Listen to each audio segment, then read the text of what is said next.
Hi, I'm Ria Flanagan, and I am here with the Happiness Playbook series. And today I just wanted to talk to you guys about boundaries and how they protect us and what life is like when we don't even realize we're not setting boundaries.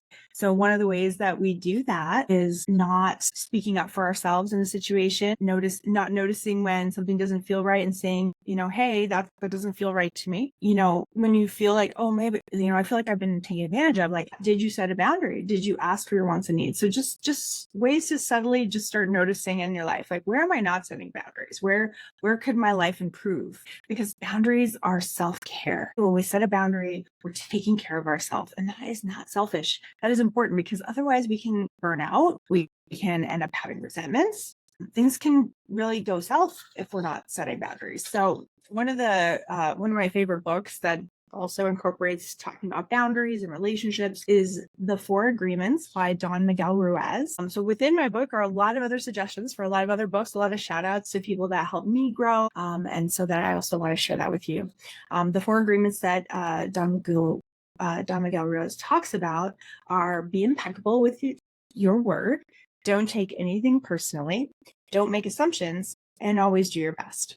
So when I think about doing my best, I just want to say something about this, right? It doesn't mean going 120% until I burn out. Our best changes every day. So, today, if I had a good sleep and I'm feeling good about everything, maybe my best is a little different than it was yesterday. If I didn't get enough sleep, if my daughter woke me up in the middle of the night, or I'm sick, or maybe I didn't get lunch, right? Because I was running and I just didn't make it to lunch. So just knowing that, like, our best changes, and that's okay. But just knowing that I did the best that I could in that situation, that's enough. And setting boundaries is having self-esteem, because I'm enough, right? I deserve to be able to set boundaries. My best is enough. So also looking at how that taps into self-esteem, and really going back to this 4 agreements and thinking about, like, not taking things personally. If somebody sets boundaries for themselves, that's them taking care of themselves. Good for them. Like, we have to also respect others' boundaries.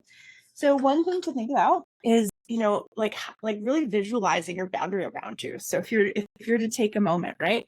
And, this is my chapter here I have on boundaries in my book. And so it goes through, self-care isn't selfish, and it talks about this. But I'm going to separate that for a second and just kind of show you some tools, right? And some ways to start noticing, like, okay, here's a boundary around me, right? And, like, just really feel it and visualize it. Does it have a color or shape? Is it strong? And maybe in some situations we have to have stronger boundaries, right? So if we're going into a job interview, we're feeling nervous, maybe our boundaries are a little thicker. Maybe they're made of steel, right? Or maybe our boundaries are a little different depending on, if I'm not feeling well, maybe I have to have bigger boundaries to protect myself. But really visualizing that boundary and just visualizing that, like, this is mine, this protects me from the outside world. Okay. Just, like, closing your eyes, take a few minutes, get a feel for it. Maybe it has a color. I like to think of it as, like, impenetrable bubble that I can see through and hear through, but anything that comes up to it has to stop. It's stopped by the impenetrable bubble. Okay. And then I can kind of look at it and see if, like, is that something that applies to me, or is it really about somebody else? Because a lot of times people are reacting. It's not about you. So that boundary creates that space. We don't take everything everybody says in, because that would be too much. It would be overwhelming. And then think about this internal boundary. And this is closer. And this is the boundary that protects others from our stuff. Like, if we had a bad day, if we're having a crisis, keeping that internal boundary so we're not raging on somebody, blaming somebody, shifting that negative energy that we're dealing with on somebody. And so really also being aware, like, when I come to work, okay, like, I'm not going to put my stuff on my clients, or when I go home, not putting, a hard day on my family. And, like, what do I need to do to deal with some of that energy? Maybe it's frustration, maybe it's sadness, whatever it is, and finding internal processes, which I have in my book for you to all check into and process and play with and see if they're right for you. First, noting we have this boundary, to protect us from others, and this internal boundary to protect others from, like, what's going on with us. So we're not just going to lash out. So just noticing, what does that boundary feel like? And sometimes that boundary has to be bigger. It's like, oh, I'm going through a lot. Maybe I have to, like, push an appointment back, or tell a friend, I have to resolve this with you later because I'm going through a lot right now. And I don't want to project some of that onto you. So having that internal awareness and going, I'm going to have to shift that appointment or reschedule that or ask for some time and space right now, and really taking care of ourselves. It's so important. Boundaries. We weren't always taught the best boundaries or modeled the best boundaries growing up. So it's definitely something that we want to work on and start identifying, when did I not have boundaries today? Where did I need to speak up? Where could I have put an extra layer of protection around myself, and so that I was able to be in my adult self, and containing myself, and being appropriate and respectful, also asking for wants and needs. Sometimes a boundary is no, N-O, period. No explanation, just not able to do that. No, I'm sorry. No. Sometimes it's one word, right? That's not right for me. A few words. But again, we don't always even have to have an explanation, because it's okay, right? In fact, it's imperative that we set boundaries, right? To have healthy relationships, because if I'm always doing for everybody, and then I just feel burnt out, resentful, then I'm not going to feel appreciated. But that's my responsibility to say when I need to say no, to say no. So just really thinking about boundaries in different ways, really giving an image to boundaries can help. Noticing when people violate our boundaries a lot. And so when we start setting more boundaries, some people may be irritated by that. They may not like it. They may have been taking advantage of the fact that you were setting boundaries. Starting to notice, where are people shifting my life as I set boundaries? What looks different?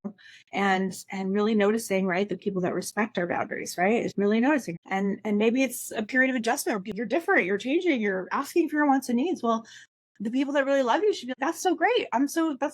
It sounds like you're really taking care of yourself. Right? Just noticing those shifts as you start to self-care, really practice ways of respecting yourself and valuing yourself, because that boundaries, right? I'm loving myself. And sometimes we're learning how to love ourselves. I'm going to act as if I really love myself. What would I do in this situation? Or what would I want somebody I love to do in this situation? I'm going to do it, even if it's uncomfortable, because that's the other thing. Starting to set boundaries when we haven't been setting them in areas of our life, it's awkward. I always say it's like learning to play a musical instrument for the first time. And it sounds sort of weird and feels weird, and maybe feel bad that we're setting them at first. But then just notice, right? Like, was that actually what I needed?